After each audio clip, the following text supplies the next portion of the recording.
चलो चालू करें। एक दिन महाराज युधिष्ठिर ने भगवान से कहा कि हे प्रभु, कोई ऐसा उत्तम व्रत बतलाइए जिसके प्रभाव से मनुष्यों को अनेक संसारिक कलेश दुख दूर होकर मैं पुत्र एवं पुत्रावन हूँ। यह सुनकर भगवान बोले, हे राजन, तुमने बड़ा ही उत्तम प्रश्न किया है। मैं तुमको एक पौराणिक कथा सुनाता हूँ, जो ध्यानपूर्वक सुनो। एक समय लोमस ऋषि ब्रजराज की मथुरापुरी में वासुदेव देवकी के घर गए। ऋषिराज को आया हुआ देखकर दोनों अत्यंत प्रसन्न हुए तथा उनको उत्तम आसन पर बिठाकर उनका अनेक प्रकार से वंदन और सत्कार किया। फिर मुनि के चरणोदक से अपने घर तथा शरीर को पवित्र किया। वह प्रसन्न होकर उनकी कथा सुनने लगे। कथा के कहते ही लोमस ने कहा कि हे देवकी, दुष्ट दुराचारी पापी कंस ने तुम्हारे पुत्र मार डाले हैं, जिसके कारण तुम्हारा मन अत्यंत दुखी है। इस प्रकार राजा नहुष की पत्नी चंद्रमुखी भी दुखी रहा करती थी, किंतु उसने संतान सप्तमी का व्रत विधि विधान सहित किया, जिसके प्रताप से उनको संतान का सुख प्राप्त हुआ। यह सुनकर देवकी ने हाथ जोड़कर मुनि से कहा, हे ऋषिराज, कृपा करके रानी चंद्रमुखी का संपूर्ण वृतांत तथा उस व्रत को विस्तार सहित मुझे बतलाइए, जिससे मैं भी इस दुख से छुटकारा पाऊँ। लोमस ऋषि ने कहा कि हे देवकी, अयोध्या के राजा नहुष थे, उनकी पत्नी चंद्रमुखी अत्यंत सुंदर थी। उनके नगर में विष्णुगुप्त नाम का एक ब्राह्मण रहता था। उनकी स्त्री का नाम भद्रमुखी था। वह भी अत्यंत रूपवती और सुंदर थी। रानी और ब्राह्मणी में अत्यंत प्रेम था। एक दिन वो दोनों सरयू नदी में स्नान करने के निर्मित गई। वहाँ पर उन्होंने देखा कि बहुत सी अन्य स्त्रियाँ सरयू नदी में स्नान करने निर्मल वस्त्र पहनकर एक मंडप में शंकर एवं पार्वती की मूर्ति स्थापित करके पूजा कर रही थी। रानी और ब्रह्माणी ने यह देखकर उन स्त्रियों से पूछा कि हे बहनों, तुम यह किस देवता और किस कारण से तप पूजन व्रत आदि कर रही हो? यह सुन स्त्रियों ने कहा कि हम संतान सप्तमी का व्रत कर रहे हैं और हमने सिर्फ पार्वती का पूजन चंदन अक्षत आदि से विधि पूर्वक किया है। यह सभी इस पुनीत व्रत का विधान है। यह सुनकर रानी और ब्राह्मणी ने भी इस व्रत को करने का मन में ही संकल्प किया और घर वापस लौटकर ब्राह्मणी भद्रमुखी तो इस व्रत को नियमित पूर्वक करती रही, किंतु रानी चंद्रमुखी राजव्रत के कारण कभी इस व्रत को करती, कभी नहीं करती, कभी भूल जाती। कुछ समय बाद दोनों मर गई। दूसरे जन्म में रानी ने बंदरिया और ब्राह्मणी ने मुर्गी की योनि पाई, परंतु ब्राह्मणी मुर्गी की योनि में भी सब कुछ भी नहीं भूली और भगवान शंकर तथा पार्वती का ध्यान करती रही। उधर रानी बंदरिया की योनि में भी सब कुछ भूल गई। थोड़े समय के बाद उन्होंने यह देह त्याग दिया। अब उनका तीसरा जन्म मनुष्य योनि में हुआ।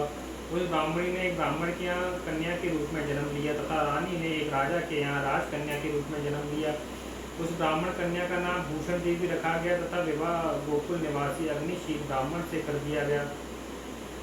भूषण देवी इतनी सुंदर थी कि वह आभूषण रहित होते हुए भी अत्यंत सुंदर लगती थी। कामदेव की पत्नी रति भी उसके सम्मुख लजाती थी। भूषण देवी के अत्यंत सुंदर सर्वगुण संपन्न चंद्रमा के समान धर्मवीर कर्मनिष्ठ सुशील स्वभाव वाले 8 पुत्र उत्पन्न हुए। यह सब शिव जी के व्रत का पुनीत फल था। और दूसरी ओर शिव विमुख रानी के गर्भ में कोई भी पुत्र नहीं हुआ। वह निसंतान दुखी रहने लगी। रानी और ब्राह्मणी ने जो प्रीति पहले जन्म में थी वह भी बनी रही। रानी जब वृद्ध अवस्था के प्राप्त हो गई तब उससे गूंगा बहरा तथा बुद्धिहीन अल्पायु वाला पुत्र हुआ। वह 9 वर्ष की आयु में इस क्षण संसार को छोड़कर चला गया। अब तो रानी पुत्र शोक में अत्यंत दुखी होकर व्याकुल रहने लगी। देवयुग से भूषण देवी ब्राह्मणी रानी के यहाँ अपने सब पुत्रों को लेकर पहुंची। रानी का हाल सुनकर उसे भी बहुत दुख हुआ, किंतु उसमें किसी का कोई वश नहीं था। कर्म और प्रारब्ध को स्वयं ब्रह्मा भी मेट नहीं सकते। रानी कर्म से भी थी, इसी कारण उसे दुख भोगना पड़ा। इधर रानी उस पंडितानी के इस वैभव और 8 पुत्रों को देखकर उससे मन ही मन में ईर्ष्या करने लगी तथा उसके मन में पाप उत्पन्न हुआ। तब उस ब्राह्मणी ने रानी का संताप दूर करने के लिए निमित्त अपने 8 पुत्रों रानी के पास छोड़ दिए। रानी ने पाप के विषूत होकर उस ब्राह्मण पुत्रों की हत्या करने के विचार में लड्डू में विष जहर मिलाकर उनको भोजन करा दिया, परंतु भगवान शंकर की कृपा से एक भी बालक की मृत्यु नहीं हुई। यह देखकर तो रानी अत्यंत ही आश्चर्यचकित हो गई और इस रहस्य का पता लगाने के लिए मन में ठान ली। भगवान की पूजा से निवृत्त होकर जब भूषण देवी आई तो रानी ने उनसे कहा कि मैंने तेरे पुत्रों को मारने के लिए इनको जहर मिलाकर लड्डू खिला दिए थे, किंतु उनमें से एक भी पुत्र नहीं मरा है। तूने कौन सा दान पुण्य व्रत किया है जिसके कारण तेरे यह पुत्र नहीं मरे हैं और तू नित्य ये नए सुख भोग रही है। तेरा बड़ा सौभाग्य है। इनका भेद तू मुझे निष्कपट होकर कहे, मैं तेरी बड़ी ऋणी रहूंगी। रानी ने ऐसी दीन वचन सुनकर भूषण ब्रह्माणी कहने लगी, सुनो, तुमने 3 जन्म का हाल कहती हूँ तो ध्यानपूर्वक सुनना। पहले जन्म में तुम राजा नहुष की पत्नी थी और तुम्हारा नाम चंद्रमुखी था, मेरा बद्धमुखी था और मैं ब्राह्मणी थी। हम तुम अयोध्या में रहते थे और मेरी तुम्हारी बड़ी प्रीति थी। एक दिन हम तुम दोनों सरयू नदी के में स्नान करने को गए और दूसरी स्त्रियों को संतान सप्तमी शिव जी का पूजन अर्चन करते देखकर इस उत्तम व्रत को करने की प्रतिज्ञा कर ली, किंतु तुम सब भूल गई और झूठ बोलने का तुमको दोष लगा, जिससे तुम्हें आज भी भोग रही हो। मैंने इस व्रत को आचार विचार सहित नियम पूर्वक सदैव किया और आज भी करती हूँ। दूसरे जन्म में तुमने बनलिया का जन्म दिया तथा मुझे मुरली की योनि मिली। भगवान शंकर की कृपा से इस व्रत के प्रभाव से मैं इस जन्म में भी भगवान का व्रत नहीं भूली और निरंतर व्रत करने लगी। तुमने अपने बनलिया के जन्म में भी भूल गई। मैं तो समझती हूँ कि तुम्हारे ऊपर यह जो भारी संकट है उसका एकमात्र यही कारण है, दूसरा कोई कारण नहीं हो सकता। इसलिए मैं तो कहती हूँ कि आप भी संतान सप्तमी के व्रत का उपवास को करिए, जिससे तुम्हारा संकट दूर हो जाए। लोमस ऋषि ने कहा कि हे देव की भूषण ब्रह्माणी के मुख से अपने पूर्व जन्म की कथा तथा व्रत संकल्प इत्यादि सुनकर रानी को पुरानी बातें याद आ गई और पश्चाताप करने लगी तथा भूषण ब्राह्मणी के चरणों को पकड़कर क्षमा याचना करने लगी और भगवान शंकर पार्वती की अपार महिमा के गीत गाने लगी। उस दिन से रानी ने नियमानुसार संतान सप्तमी का व्रत किया, जिसके प्रभाव से रानी को संतान सुख भी मिला तथा संपूर्ण सुख भोग कर रानी सुखलोक हो गई। भगवान शंकर के व्रत का ऐसा प्रभाव है कि पथ भ्रष्ट मनुष्य भी अपने पथ पर अग्रसर हो जाता है और अनंत ऐश्वर्य भोग कर मोक्ष को पाता है। लोमस ऋषि ने फिर कहा कि देव की, इसलिए मैं तुमसे भी कहता हूँ कि तुम भी इस व्रत को करने का संकल्प करो, अपने मन में करो तो तुमको भी संतान सुख मिलेगा। इतनी कथा सुनकर देवकी हाथ जोड़कर लोमस ऋषि से पूछने लगी, हे ऋषिराज, मैं इस पुनीत उपवास को अवश्य करूंगी, किंतु आप इस कल्याणकारी संतान सुख देने वाली उपवास का विधान नियम विधि आदि विस्तार पूर्वक समझाइए। यह सुनकर ऋषि बोले, हे देवकी, यह पुनीत उपवास भादों के महीने शुक्ल पक्ष की सप्तमी के दिन किया जाता है। उस दिन ब्रह्म मुहूर्त में उठ किसी नदी अथवा कुएं से पवित्र जल से स्नान करें।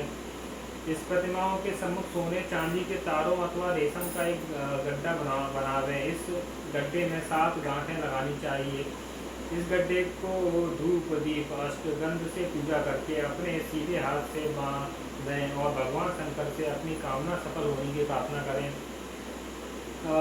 तदनंतर 7 पुआ बनाकर भगवान का भोग लगावे और साथ ही पुआ एवं यथाशक्ति सोने अथवा चांदी की अंगूठी बनवा कर इन सबको एक तांबे के पात्र में रखकर और उसका विधि से पूजन करके किसी सदाचारी धर्मनिष्ठ सत्पात्र ब्राह्मण को दान देवें।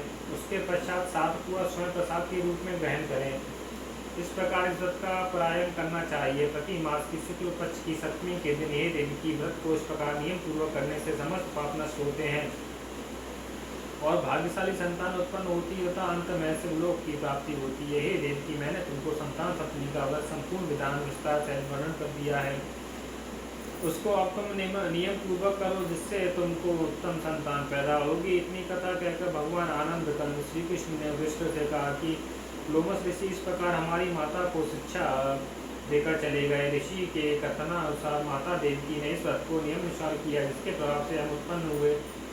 यह व्रत विशेष रूप में स्त्रियों के कल्याणकारी है ही, परंतु पुरुषों को भी समान रूप से कल्याणदायक है। संतान सुख देने वाला, पापों को नाश करने वाला यह उत्तम व्रत है, जिसे स्वयं भी कर तथा दूसरों से भी करावे। नियम पूर्वक जो कोई इस व्रत को करता है, भगवान शंकर एवं पार्वती के सच्चे मन में आराधना करता है, निश्चय ही अमर पद पैदा करके अंत में शिवलोक हो जाता है। बोलो शंकर भगवान की।